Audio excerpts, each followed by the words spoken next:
Never run out of battery again with the INIU portable charger, the slimmest 10,000 milliamp hour power bank that keeps your devices charged on the go.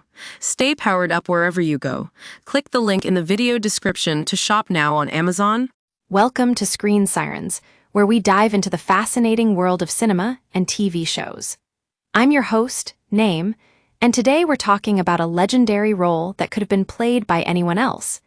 James Gandolfini's iconic portrayal of Tony Soprano in The Sopranos. You might be wondering how one of the greatest characters in TV history came to be played by a relatively unknown actor at the time. Well, let me tell you, it wasn't always meant to be Gandolfini behind the wheel of Tony's Cadillac. In fact, the show's creator, David Chase, had some major concerns about casting him for the role. According to an excerpt from Jason Bailey's book, Gandolfini, Jim, Tony, and the Life of a Legend, Chase worried that Gandolfini wasn't threatening enough for the part. Can you imagine? The man who would go on to win 6 Emmys and become synonymous with Tony Soprano was considered too bland by Chase's standards. But don't worry, Gandolfini's manager, Nancy Sanders, stepped in to save the day. She stood up for her client, reassuring Chase that Gandolfini had the presence and charisma needed to bring Tony to life. And boy, did she ever!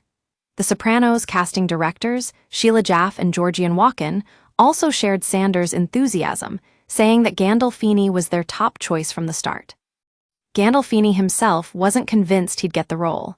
He even joked about how he thought they'd hire a pretty boy with an Irish face instead of him.